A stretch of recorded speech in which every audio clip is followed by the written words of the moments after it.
Une femme jeta une image de Notre-Dame à la rivière, mais celle-ci revint à sa porte le lendemain matin. La rivière coulait avec impétuosité en cette aube humide, charriant des branches, des feuilles et le silence lourd d'un village endormi dans la campagne mexicaine. Les berges étaient bordées de pierres moussues, et l'odeur de terre mouillée se mêlait au parfum lointain de bois brûlé dans une maison isolée. Sous la lumière ténue de la lune, une silhouette féminine progressait sur le sentier de terre, respirant haletante, comme si chaque pas était à la fois une fuite et une condamnation. Dans ses bras, enveloppée dans un linge sale et usé, elle portait une petite image de Notre-Dame, la même qui avait trôné pendant des décennies dans l'humble chapelle de la communauté, entourée de bougies, de fleurs et de murmures de prières. Mais à présent, l'expression de dévotion sur ce visage sculpté était sur le point d'être trahie. Arrivée au bord de la rivière, la femme jeta un coup d'œil rapide autour d'elle, s'assurant que personne ne la suivait. Ses doigts tremblaient, non pas de froid, mais du poids de ce qu'elle était sur le point de faire. Un murmure s'échappa de ses lèvres, un mélange de colère et de défi, « Voyons si tu continues à me poursuivre. » Et d'un geste soudain, elle jeta l'image dans le courant. L'eau la reçut avec un son creux, l'engloutissant et l'emportant jusqu'à ce qu'elle disparaisse dans l'obscurité liquide. Pendant un instant, son cœur se calma. Le vent sembla plus léger, le silence plus profond. Mais au loin, un coup de tonnerre sec résonna entre les montagnes, et une étrange sensation lui emplit la poitrine, comme si la terre elle-même avait gravé cet acte. Sans regarder en arrière, elle disparut sur le sentier, sans se rendre compte que la rivière n'emporte parfois pas ce qui ne lui appartient pas. Le lendemain matin, le soleil apparut timidement, filtrant à travers les nuages bas et teintant les rues d'un doré froid. Le village s'éveillait lentement. L'arôme de café fraîchement moulu flottait, et les coqs chantaient encore paresseusement. Elle ouvrit la porte principale pour balayer le patio, les yeux encore lourds de sommeil, mais un étrange soulagement l'envahit, la certitude que la nuit avait clos un cycle. Cependant, avant qu'elle ne puisse faire le premier pas, elle resta paralysée. Là, appuyée avec précaution contre l'encadrement de la porte, se trouvait l'image.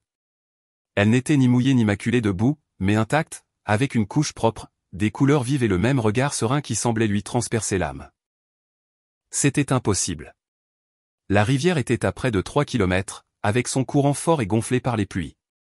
Elle sentit un nœud à l'estomac et un frisson lui parcourut le dos. Il n'y avait aucune empreinte sur la terre humide, aucune trace que quelqu'un l'ait laissée là. Seulement le bruit lointain de la rivière, comme un murmure moqueur. Elle recula d'un pas, le cœur battant, tandis qu'une voix intérieure à peine audible lui demandait si c'était un avertissement ou le début de quelque chose de bien plus grand. Si cette histoire vous a touché le cœur, laissez un j'aime et abonnez-vous pour ne pas manquer les prochaines histoires sur la Vierge Marie. Partagez avec quelqu'un qui a besoin de sentir cette présence et cet amour aujourd'hui. Dites-nous dans les commentaires si vous avez déjà vécu ou été témoin de quelque chose que vous considérez comme un miracle. Restez avec moi, car la partie suivante renforcera encore plus votre foi. Le village perdu dans l'intérieur montagneux du Mexique semblait suspendu dans le temps. Les étroites rues de terre battue se modelaient au passage lent de ses habitants, et les maisons en adobe aux toits de terre cuite abritaient des histoires entrelacées de légendes. L'arôme de maïs grillé et de café fraîchement moulu imprégnait l'air tôt le matin, tandis que la cloche de la petite chapelle sonnait doucement, appelant à la première prière du jour. Là, la foi n'était pas seulement un rituel, mais l'axe qui soutenait la vie de tous. Entre conversations au coin de rue et rencontres au marché improvisé de la place centrale, la présence de l'image de Notre-Dame dans la chapelle n'était pas seulement un souvenir, mais elle était ressentie comme un témoin constant, silencieux mais vigilant. Certains juraient que les nuits les plus froides, une chaleur inexplicable remplissait l'air lorsqu'on s'agenouillait devant elle. D'autres disaient qu'en période de sécheresse, il suffisait d'organiser une procession pour que les nuages se rassemblent et qu'il pleuve le lendemain. Les murs de la chapelle abritaient des bougies brûlées jusqu'à la base, des ex-voto avec des remerciements manuscrits, des photos jaunies et des objets laissés comme preuve des miracles reçus. Les enfants grandissaient en apprenant que cette image était une partie vivante de l'histoire du lieu, presque aussi ancienne que le village lui-même, et que lui manquer de respect, c'était défier non seulement la foi, mais quelque chose au-delà de la compréhension humaine. Dans cet espace, les histoires se transmettaient de génération en génération, et chaque famille avait au moins un récit de la façon dont la présence de Notre-Dame avait changé le destin de quelqu'un. Certains affirmaient avoir vu des larmes couler sur le visage de l'image, d'autres avoir senti l'odeur des fleurs là où il n'y avait pas de vase. Et bien que certains aient tenté de rationaliser, tous savaient que manipuler ce symbole n'était pas seulement un affront spirituel, mais ouvrait la porte à quelque chose que personne ne savait vraiment comment refermer. L'histoire de cette image de Notre-Dame était profondément ancrée dans la mémoire collective de la communauté, couvrant des décennies de foi, d'épreuves et de miracles qui sont devenus une partie inséparable de l'identité du village. Personne ne connaissait avec certitude l'année exacte de son arrivée, mais les anciens disaient qu'elle avait été apportée par un missionnaire espagnol lorsque la région était isolée par des sentiers presque impraticables et que la vie dépendait de la culture du maïs et des haricots. Selon les récits, il la porta pendant des jours à travers les montagnes, enveloppée dans du lin, la protégeant du soleil et de la poussière comme s'il s'agissait d'un trésor fragile et sacré. Lorsqu'il arriva enfin, épuisé et les pieds en sang, il la déposa sur l'autel improvisé d'une petite construction de boue et de pierre. Et depuis ce jour, la vie au village ne fut plus jamais la même. Au fil des ans, la chapelle grandit autour d'elle. On construisit d'abord des murs plus solides, puis un toit de tuiles rouges et, finalement, le clocher, d'où la cloche appelait tout le monde à la messe et aux processions. Mais ce ne fut pas seulement le bâtiment qui se transforma, mais aussi les gens. Les histoires d'intercession commencèrent timidement avec des guérisons de fièvre mystérieuses, des récoltes sauvées au dernier moment et des enfants retrouvés sains et saufs après s'être perdus dans la forêt. Chaque miracle apportait plus de dévotion, plus de bougies allumées et plus de fleurs fraîches déposées au pied de l'image. Le visage de Notre-Dame, sculpté dans le bois, avait des traits doux mais intenses, avec des yeux qui semblaient comprendre la douleur et les secrets inavoués. Il y eut un épisode particulier que tout le monde connaissait, l'année où la rivière déborda et menaça d'emporter le village. Les eaux montèrent avec fureur, détruisant les récoltes et abattant les murs. Les gens se rassemblèrent dans la chapelle, priant à genoux tandis que le courant se rapprochait. Le lendemain, inexplicablement, les eaux avaient reculé. Les plus sceptiques tentèrent de l'expliquer par les changements soudains dans le cours de la rivière, mais pour la communauté, il n'y avait aucun doute. C'est la protection de Notre-Dame qui avait sauvé le lieu. Depuis lors, au début de chaque saison des pluies, il était de coutume de porter l'image en procession au bord de la rivière, un mélange d'action de grâce et de supplication de protection. Au fil des générations, l'image devint plus qu'un symbole religieux. Elle était presque comme un gardien silencieux lié au destin de chaque famille. Le simple acte de franchir la porte de la chapelle et de faire le signe de croix était considéré comme un geste de respect, non seulement envers la foi, mais envers l'histoire même et la survie du village. Rompre ce pacte implicite avec la dame était pour beaucoup inimaginable, comme tenter le destin. Ainsi, lorsque des rumeurs commencèrent à circuler selon lesquelles quelqu'un avait osé toucher l'image de manière profane, l'atmosphère sembla changer. C'était comme si même les sons de la nature devenaient plus lourds, comme si le vent, en traversant les rues étroites, portait un murmure d'avertissement. Cette image, qui avait été un lien constant entre le ciel et la terre pendant tant de vie, avait un poids que personne n'osait mesurer. Ce n'était pas seulement du bois peint, c'était un point d'équilibre invisible qui soutenait ce que beaucoup croyaient être l'harmonie spirituelle du lieu. Et au fil des ans, tous apprirent que manipuler quelque chose comme cela pouvait avoir un prix qui ne se payait pas avec des pièces, mais avec le destin. Elle s'appelait Lucia, bien que peu de gens au village l'appellent ainsi. Pour beaucoup, elle était simplement la fille de Don Ernesto, comme si son identité était toujours un reflet de sa famille, et non de qui elle était réellement. Elle grandit en parcourant les mêmes rues de terre battue, aidant sa mère à moudre le maïs et vendant du pain au marché dominical. Mais dès son enfance, elle sentit que le village était trop petit pour ses rêves. Les yeux de Lucia étaient sombres et intenses, de ce genre de regard qui pouvait intimider ou séduire selon la personne qu'elle croisait. Elle était belle et le savait, mais elle avait aussi une inquiétude qui la différenciait des autres femmes de son âge, toujours si disposée à suivre les traditions. Dans sa jeunesse, elle tomba amoureuse d'un étranger, un camionneur qui lui promettait des mondes et des horizons. Elle crut en lui avec une dévotion quasi religieuse et partit pour la grande ville, croyant qu'elle échapperait enfin au destin prévisible que le village semblait lui imposer. Mais la vie hors des montagnes fut plus dure qu'elle ne l'avait imaginé. L'homme qui disait aimer ses petites mains et son courage se révéla violent et absent, et peu à peu, Lucia devint une ombre d'elle-même. Elle revint au village des années plus tard, seule, avec un jeune enfant dans les bras et un silence profond dans le regard, comme si la ville l'avait dépouillée de tout espoir. Le retour ne fut pas facile. La communauté qui avait tant prêché la compassion la reçut avec des regards de reproche. Les murmures la suivaient au marché, dans la file d'attente à la boulangerie, même à la chapelle. Certains disaient qu'elle avait abandonné sa foi, d'autres qu'elle apportait avec elle une malchance qui se manifestait dans la vie de ceux qui s'approchaient trop. L'image de Notre-Dame, qui lui avait autrefois semblé un refuge, était désormais un rappel constant de tout ce qui avait mal tourné. Lucia commença à éviter la chapelle et, avec le temps, à traverser la rue pour ne pas passer devant elle. Les relations avec la communauté empirèrent lorsque des histoires commencèrent à circuler selon lesquelles son fils, maintenant âgé de 7 ans, disait des choses étranges, comme s'il entendait des voix la nuit. On attribua cela à son absence de baptême, au manque de bénédiction et, surtout, à son éloignement de la vie religieuse. Lucia, fatiguée des insinuations, commença à nourrir un profond ressentiment. Pour elle, l'image de la chapelle n'était plus un symbole de protection, mais d'hypocrisie. La même hypocrisie qui embrassait les dévots devant l'autel et les jugeait dans leur dos. C'est sur ce terrain fertile de douleur et d'humiliation que la décision commença à germer. Au début, ce n'était qu'une pensée fugitive, une silencieuse fantaisie de vengeance, et si l'image disparaissait simplement? Et si tous ceux qui la soutenaient ressentaient un instant le vide qu'elle-même ressentait quotidiennement? Avec le temps, l'idée cessa d'être une simple provocation interne et commença à prendre forme.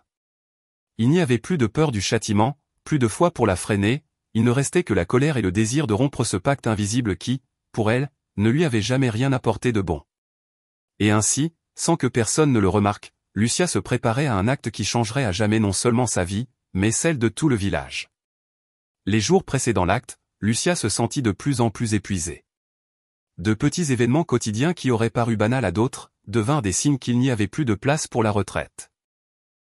Son fils était rentré de l'école en disant que la maîtresse, devant tout le monde, lui avait dit de prier davantage pour voir s'il deviendrait moins menteur après qu'il ait mentionné avoir rêvé d'une femme vêtue de bleu qui entrait dans la maison la nuit. Lucia l'embrassa, mais sentait le poids de la rage la brûler de l'intérieur. Cette même semaine, sa voisine la plus proche, une femme à la voix douce mais à la langue acérée, laissa une brindille de rue et de gros sel sur le mur de sa maison pour éloigner le mauvais œil, comme elle dit, la regardant directement avec un sourire moqueur. Les humiliations étaient subtiles, mais constantes. Au marché, les regards s'attardaient un peu plus à son passage. À la boucherie, les conversations s'apaisaient à son approche.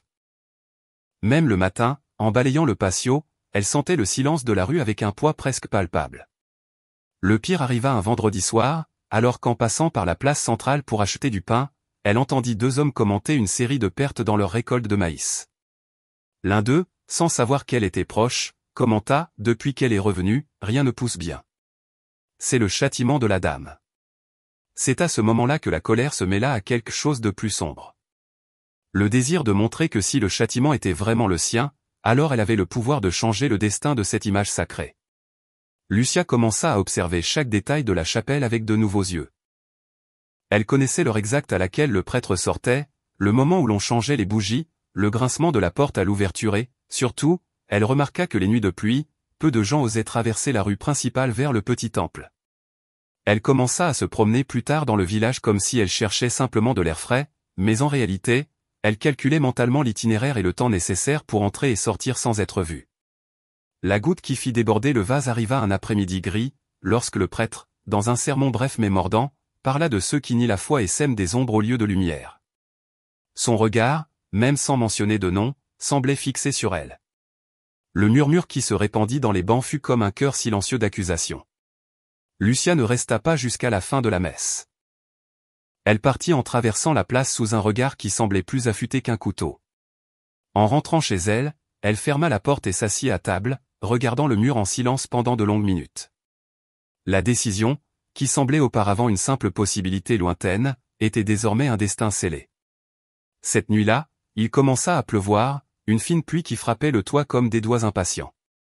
Lucia se tenait près de la fenêtre, observant le reflet clignotant des lampadaires. Le bruit de l'eau sur le sol et l'odeur de terre mouillée semblaient l'inviter à agir. Au fond d'elle, elle savait que le moment était proche et que chaque goutte qui tombait ne faisait que renforcer la certitude qu'il n'y aurait pas de retour en arrière. Le jour précédant la nuit de l'événement, le jour se leva sur un silence inquiétant, de ceux qui semblent retenir leur souffle avant de l'expirer. Le ciel était enveloppé de nuages denses qui se déplaçaient lentement, filtrant la lumière d'un soleil grisâtre, presque métallique. Les poules grattaient moins, les poussins caquetaient sans raison apparente, et le vent, lorsqu'il soufflait, apportait un froid humide qui faisait frissonner la peau. C'était comme si le village lui-même savait d'une certaine manière que quelque chose était sur le point de se produire.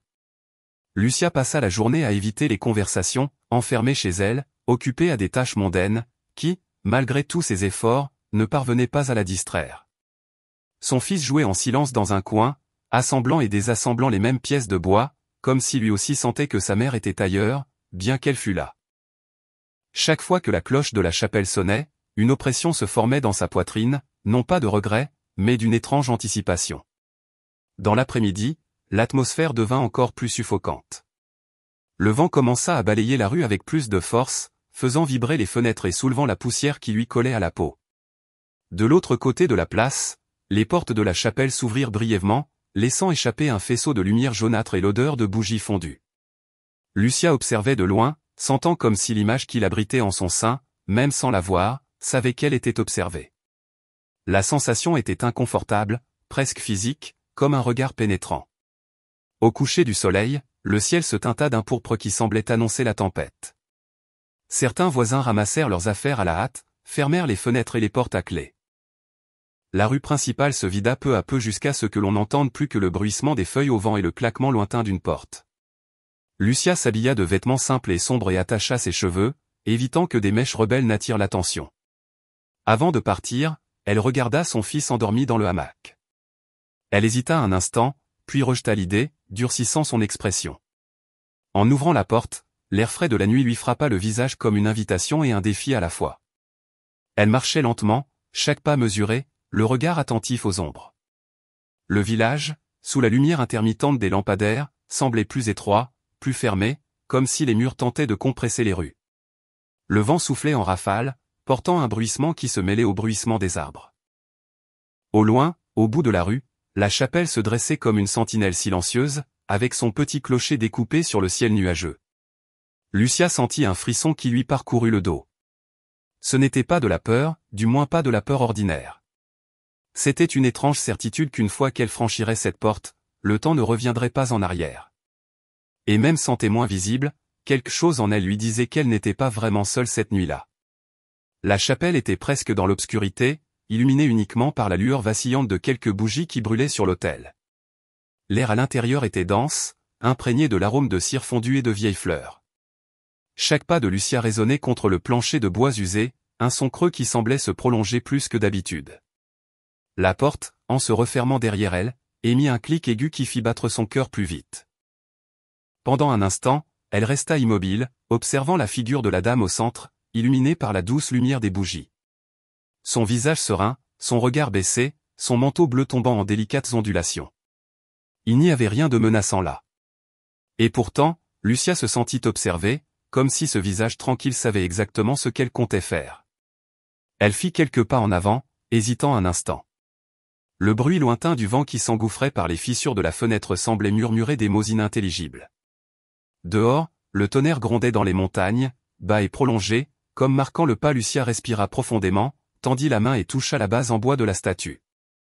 La surface était légèrement rugueuse, mais chaude, comme si elle conservait la chaleur des bougies allumées. Le frôlement lui causa un frisson involontaire et, un instant, elle envisagea de se retirer. Mais la colère et la sensation d'affront revinrent avec plus de force, la poussant en avant. Avec précaution, mais sans hésitation, elle enveloppa l'image dans le tissu qu'elle avait apporté, amortissant le son du bois contre le bois. Elle sentit le poids plus léger qu'elle ne l'avait imaginé, mais suffisamment lourd pour exiger une étreinte ferme. À pas rapide et silencieux, elle sortit de la chapelle, s'assurant de fermer la porte avec précaution pour que le grincement ne résonne pas dans la nuit. La rue était déserte et le vent froid lui fouettait le visage tandis qu'elle se dirigeait vers le sentier qui menait à la rivière. Le sentier, étroit et humide à cause de la pluie, serpentait entre des arbres tordus dont les branches se déplaçaient comme des bras tentant d'arrêter son passage. Le bruit de l'eau devenait plus fort à chaque pas, un rugissement constant qui se mêlait au battement de son cœur. Arrivée au bord de la rivière, celle-ci se révéla dans toute sa force, un courant épais et rapide, charriant des branches, des feuilles et l'écume blanche qui se formait là où les roches cassaient l'eau. Lucia s'approcha, sentant l'argile céder sous ses pieds. L'odeur d'eau et de terre était intense, presque suffocante. Elle resta là quelques secondes à observer le courant. Le tissu qui enveloppait la statue lui pesait dans les bras, et l'idée de la laisser tomber semblait plus facile que de continuer à respirer à ce moment-là. Elle respira profondément, serra le bois contre sa poitrine et, d'un geste soudain et décidé, jeta la statue dans la rivière. Le son était sec, presque étouffé par la force de l'eau. Le courant l'enveloppa instantanément, l'emportant. Lucia suivit le mouvement du regard jusqu'à ce qu'elle disparaisse dans l'obscurité liquide. Pendant un instant, elle resta immobile, sentant le vent lui cingler le visage et sa respiration haletante. La sensation n'était pas de soulagement, comme elle l'avait imaginé, mais d'un étrange vide, comme si elle avait enlevé quelque chose de sa place, mais sans savoir ce qui occuperait cet espace. Maintenant, derrière elle, une brindille se brisa comme si quelqu'un l'avait piétinée.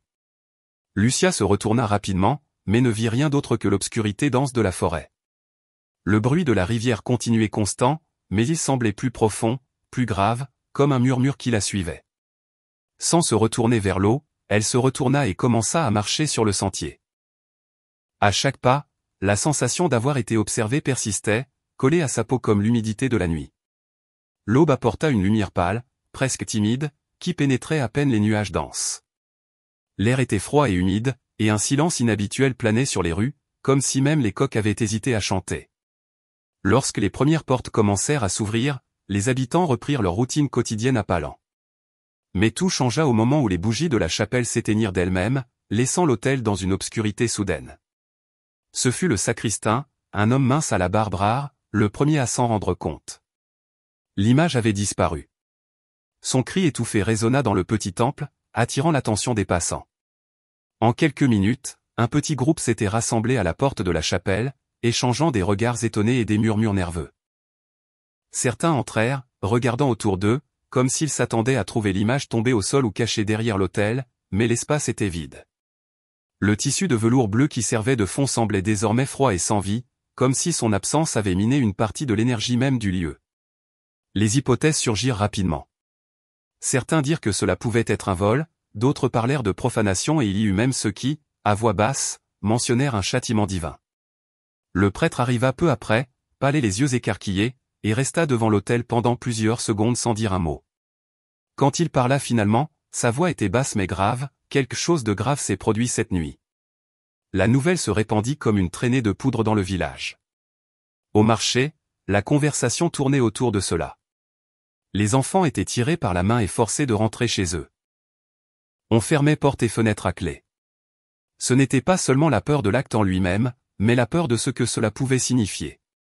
Parmi les anciens, les souvenirs d'anciennes histoires sur le pouvoir de l'image revinrent avec force. On disait qu'autrefois, lorsque la foi était mise à l'épreuve, des choses étranges se produisaient. Les récoltes étaient ruinées, les rivières changeaient de cours et des maladies sans explication apparaissaient. Cependant, personne n'osa dire à voix haute qui avait pu faire cela. Le silence sur les responsables était un pacte implicite. La crainte qu'en désignant quelqu'un, cela ne déclenche également la colère que l'on croyait sur le point de tomber sur tous. Malgré tout, quelques regards fixes se tournèrent discrètement vers la maison de Lucia, comme si les soupçons, même sans preuve, étaient déjà semés. Ce jour-là, le village semblait plus petit, plus fermé.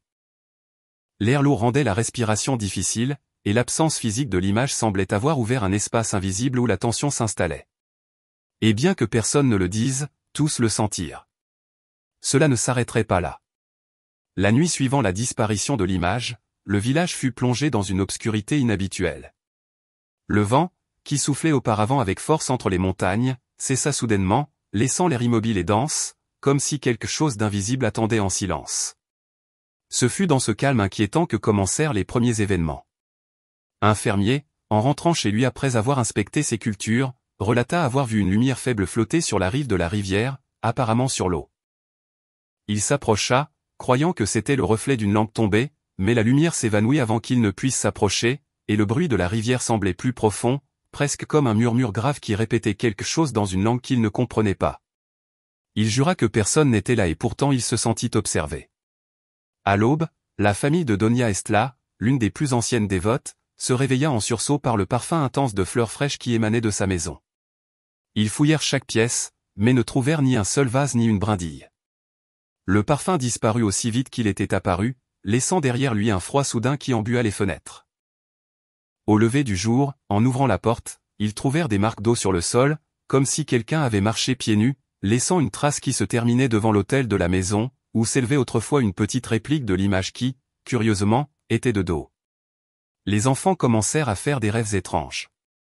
Certains parlaient d'une femme vêtue de bleu debout au milieu de la place, les pieds mouillés, les regardant sans dire un mot.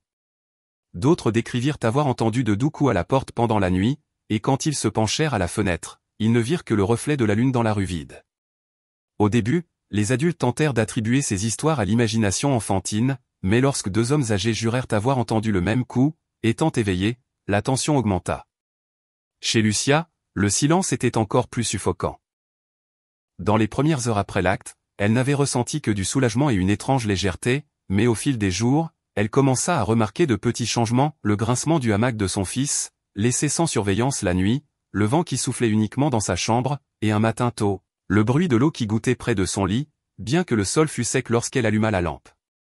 Les rumeurs se répandirent rapidement, mais de manière contenue, comme si la peur de parler était aussi grande que la peur de ce qui se passait, comme si tout le village, bien qu'en silence, commençait à comprendre que l'absence de l'image n'était pas le seul problème. Quelque chose d'autre, quelque chose de pas clairement visible, se mouvait parmi eux. Dans les jours qui suivirent, le village devint un lieu où la vérité semblait se fragmenter à chaque récit. Chaque personne qui affirmait avoir vu ou entendu quelque chose jurait avec une certitude absolue, mais les détails variaient de bouche à oreille, comme si chaque expérience était marquée par la peur ou la foi. Le mardi matin, un pêcheur affirma avoir vu l'image flotter en aval, intacte, mais entourée d'un étrange brouillard qui disparut dès qu'il cligna des yeux. Il dit qu'il tenta d'appeler un autre homme pour qu'il la voie, mais à leur arrivée, l'eau coulait claire, sans branches ni feuilles. Ce même après-midi, une femme jura avoir vu l'image debout au milieu de la place, le manteau trempé, alors qu'elle rentrait de chez sa sœur. Elle dit qu'elle resta paralysée, incapable de bouger, et que la figure la regarda avec une expression qu'elle ne sut distinguer si elle était de tristesse ou de jugement. Quand elle le raconta au marché, 3 personnes affirmèrent avoir été sur la place au même moment et n'avoir rien vu. Elles entendirent seulement la cloche de la chapelle une fois, bien que personne n'y fût pour le faire. Il y avait aussi l'histoire du jeune Miguel, qui travaillait comme assistant d'un prêtre. Il dit que tandis qu'il balayait l'entrée de la chapelle, il entendit des pas derrière lui, et en se retournant, il vit des traces humides qui se déplaçaient le long du couloir central, menaient à l'autel vide et s'arrêtaient exactement là où se trouvait habituellement la statue.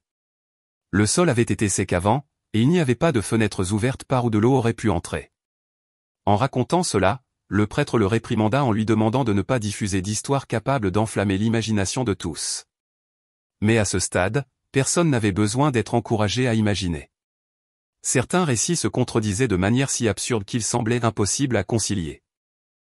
Tandis que certains affirmaient avoir vu l'image à différents endroits simultanément, d'autres juraient n'avoir ressenti que son absence, un vide dense qui planait sur certaines parties du village comme si leur énergie avait été aspirée. Une femme jura que tandis qu'elle priait dans sa chambre, elle sentit une main lui toucher l'épaule et entendit une voix douce qui lui disait « N'aie pas peur ». Mais en ouvrant les yeux, elle était seule. Un homme connu pour son scepticisme déclara que depuis la disparition, il se réveillait toutes les nuits à 3 heures du matin avec le bruit de l'eau qui coulait à l'intérieur de sa maison, mais en cherchant la source, il ne trouva rien. Ces différences créèrent 2 forces opposées au sein de la communauté. D'une part, ceux qui croyaient que l'image tentait de revenir en envoyant des signaux et des manifestations pour prouver sa présence. D'autre part, ceux qui y voyaient un mauvais présage, un présage de quelque chose de pire à venir. Mais il y avait quelque chose que tous avaient en commun. Personne ne pouvait ignorer que, par hasard ou non, depuis la nuit de sa disparition, l'air semblait plus dense et le village plus sombre. Au fil des jours, il semblait que quelque chose s'approchait de Lucia pas à pas, de plus en plus près, de plus en plus impossible à ignorer. Au début, ce n'était que des bruits et des sensations vagues, mais maintenant les manifestations étaient si claires qu'elles ne pouvaient plus être expliquées comme une coïncidence. Un matin, elle se réveilla avec la sensation que quelqu'un se tenait debout près de son lit. La chambre fut plongée dans un crépuscule à ses côtés, illuminé uniquement par la lumière de la lune qui se filtra par la fenêtre. Et dans un coin, pendant un instant, elle jura avoir vu la silhouette d'une femme immobile avec la cape tombant à ses pieds. Elle cligna des yeux et la figure disparut, mais l'odeur de la rivière, d'eau courante mélangée à de la boue, persista dans l'air jusqu'à l'aube. Son fils aussi commença à changer. Avant joyeux et bavard, il commença à garder le silence pendant de longs moments, comme s'il écoutait quelque chose que personne d'autre ne pouvait. Une fois, alors qu'elle préparait le dîner, il entra dans la cuisine et dit avec le naturel de quelqu'un qui parle du temps, « Maman, elle veut entrer ?» Quand elle lui demanda qui était elle, il sourit maladroitement et s'éloigna.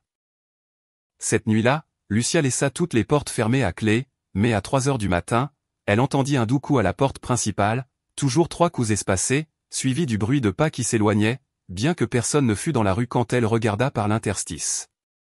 Les gens du village commencèrent à commenter que Lucia semblait plus émaciée, comme si elle avait vieilli de plusieurs années en quelques jours.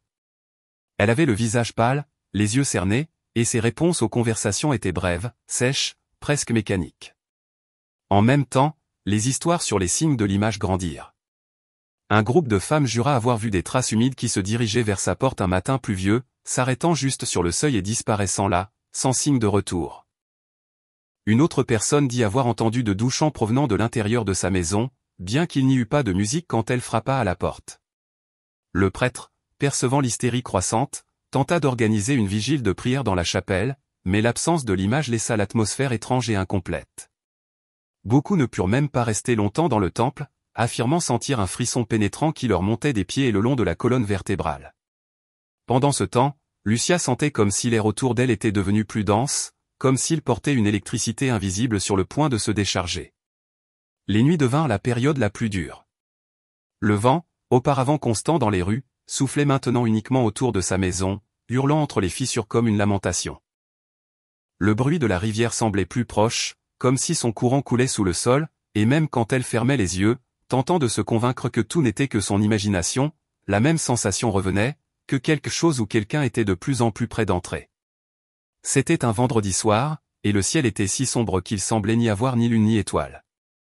Le village était silencieux, chaque maison avec les portes fermées, comme si tous savaient instinctivement que quelque chose approchait.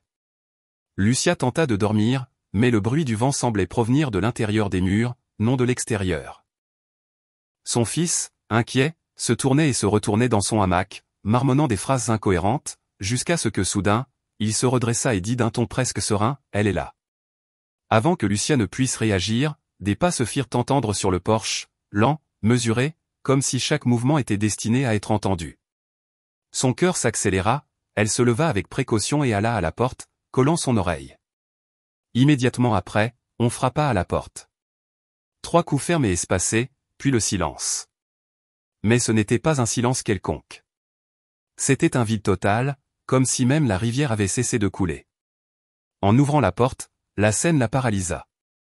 Là, appuyée contre l'encadrement, se trouvait l'image de Notre-Dame.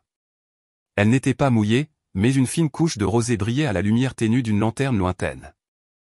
Ses yeux peints semblaient plus vifs, et pendant un instant, Lucia jura avoir vu un éclat humide en eux, comme des larmes sur le point de couler. Le tissu qui l'avait enveloppé dans la chapelle avait disparu, et le manteau bleu semblait plus intense, presque palpitant sous la lumière. Lucia recula d'un pas, mais quelque chose la retint. L'air était dense, et un parfum de fleurs fraîches inondait la pièce, si fort qu'il faillit la faire perdre l'équilibre. Derrière elle, son fils murmura, « Je te l'avais dit, elle venait ». Le plus inquiétant, cependant, arriva quelques secondes plus tard. Les portes de chaque maison de la rue commencèrent à s'ouvrir lentement, une à une, comme si elles étaient entraînées par des mains invisibles. Les gens apparurent sur les seuils, attirés par la même force silencieuse, et en quelques secondes, une douzaine de voisins assistaient à la scène. Personne ne dit rien. Personne n'osa s'approcher. Le seul son était le léger bruissement de la cape, même sans le vent. Alors, sous le regard de tous, la statue, qui était auparavant appuyée contre le mur, s'éleva seule, glissant doucement pour s'arrêter juste au centre de la rue. Elle resta là quelques secondes qui semblèrent éternelles avant qu'une rafale de vent froid ne traverse le village et que la cloche de la chapelle ne sonne une fois, intacte. Lucia sentit que son corps tremblait, mais non de froid. C'était comme si le poids invisible qu'elle avait porté depuis cette nuit-là était finalement tombé sur elle avec toute sa force. Et en regardant dans les yeux de l'image, elle eut la certitude que ce n'était pas un retour, c'était un appel. Le lendemain matin, le village avait l'air différent. Les gens parlaient à voix basse, comme si le simple fait d'élever la voix pouvait briser le fragile équilibre qui était resté après la nuit précédente. Tous ceux qui avaient assisté au retour de l'image évitèrent le contact visuel, mais en même temps se sentirent unis par un pacte de silence, quelque chose qui n'avait pas besoin d'explication car il était gravé de manière indélébile dans la mémoire de chacun. Un petit groupe ramena l'image de Notre-Dame à la chapelle, mais personne n'osa la toucher directement. Ils utilisèrent un linge propre comme pour la protéger, maintenant une distance respectueuse. En la replaçant sur l'autel, l'atmosphère sembla changer. L'air devint plus léger, le parfum des fleurs se répandit presque imperceptiblement, et une bougie que personne n'avait allumée commença à brûler d'elle-même, illuminant de sa flamme haute et ferme le visage serein de l'image. Mais le retour de l'image non seulement apporta un soulagement, mais au contraire, elle apporta aussi une attention différente, la certitude qu'il y avait un message dans ce retour et que le destinataire de ce message était Lucia. Certains commencèrent à l'éviter ouvertement, d'autres la regardaient avec un mélange de peur et de désapprobation. Les enfants, qui jouaient auparavant près de sa maison, traversaient maintenant la rue pour s'éloigner. Et il y avait encore ceux qui, bien que ne disant rien, ne pouvaient cacher l'éclat accusateur dans leurs yeux. Lucia sentait cette pression presque physiquement. En marchant dans les rues, il semblait que les fenêtres s'ouvraient juste pour la voir passer. La nuit, le silence était plus dense, et elle ne savait plus si elle était vraiment seule. Une fois, elle se réveilla au milieu de la nuit et vit à travers le rideau une ombre debout devant sa porte. Quand elle rassembla son courage pour regarder à nouveau, il n'y avait rien, seulement l'empreinte de 2 pieds nus dans la boue humide. Les répercussions transcendèrent le village. Des personnes des communautés voisines commencèrent à affluer pour voir l'image qui était revenue seule, apportant des offrandes et des promesses.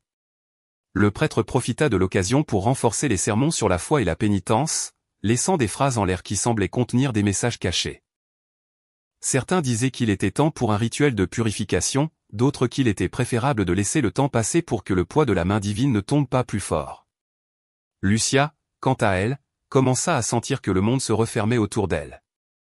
Les rares qui lui parlaient encore le faisaient avec prudence, comme s'il craignait que toute proximité ne puisse attirer sur eux l'ombre qui semblait l'envelopper. Plus que de la peur, elle portait maintenant la sensation constante d'être mesurée, observée, jugée. Et bien qu'elle tentât de résister, au fond d'elle, elle le savait. Ce n'était pas fini. Le retour de l'image n'était pas la fin, mais le présage de quelque chose d'encore plus grand et peut-être plus personnel. Dans les jours qui suivirent, le village sembla vivre dans une attente silencieuse. La vie continua. Le marché était ouvert. Les enfants couraient dans les rues. La cloche de la chapelle sonnait à son heure habituelle, mais il y avait une profonde inquiétude, comme si tous savaient qu'il n'était qu'à l'intervalle entre 2 événements. L'image resta sereine sur l'autel avec son impeccable manteau bleu et le regard baissé. Mais pour Lucia, chaque fois qu'elle passait devant elle, c'était comme si ses yeux se levaient un instant et se posaient sur elle avec un poids insupportable. Une nuit particulièrement silencieuse, Lucia rêva qu'elle marchait dans la rivière, l'eau montant lentement jusqu'à sa taille. De l'autre côté de la rive, la figure de la dame l'observait immobile, les pieds dans le courant et les mains agrippant quelque chose qu'elle ne pouvait voir. À chaque pas, la rivière devenait plus profonde et plus froide jusqu'à ce qu'elle sente qu'elle ne pouvait plus continuer. Quand elle tenta de crier, sa voix lui manqua, et ce fut à ce moment qu'elle se réveilla avec le bruit de la rivière résonnant encore dans ses oreilles, comme si elle coulait là, à côté de son lit. Le lendemain matin, elle trouva une rose blanche solitaire dans son patio, parfaite, mais avec les pétales couverts de minuscules gouttes d'eau. Il n'y avait pas de marque sur le sol ni trace de qui l'avait laissée là. Elle ramassa la fleur avec précaution et en la touchant, elle ressentit la nette sensation que la température autour d'elle avait baissé de plusieurs degrés. Le village, malgré tous ses efforts pour revenir à la normale, resta prisonnier de cette histoire, comme si la terre elle-même avait absorbé l'acte et le retour de l'image. Certains disaient que tout était résolu, que la foi avait triomphé. D'autres, plus réservés, affirmaient que certains contes spirituels ne se règlent pas si facilement, qu'on se terre parfois en attendant que le temps refasse surface. Lucia, seule sur le porche au crépuscule, contemplait l'horizon où la rivière se cachait entre les arbres. Le vent apportait un faible parfum d'eau et de fleurs, et au fond d'elle, elle savait que ce n'était pas un signe de paix, c'était un avertissement, un murmure silencieux que l'histoire n'était pas terminée et que la prochaine page était déjà en train de s'écrire, même si personne ne pouvait la voir. Si vous êtes arrivé jusqu'ici, c'est que cette histoire vous a captivé. Alors, dites-moi dans les commentaires ce que vous pensez qu'il s'est vraiment passé cette nuit-là, était-ce un miracle, un avertissement ou juste une coïncidence? Je lis tous les commentaires et j'aimerais connaître votre opinion. De plus, s'il vous plaît, mettez un j'aime car cela aide plus de gens à découvrir cette histoire. Et si vous n'êtes pas encore abonné à la chaîne, abonnez-vous maintenant et activez la clochette pour ne pas manquer la prochaine vidéo, car elle est déjà prête et, croyez-moi, elle est encore plus incroyable. En fait, elle apparaît déjà sur votre écran. Cliquez et rejoignez-moi pour continuer cette conversation.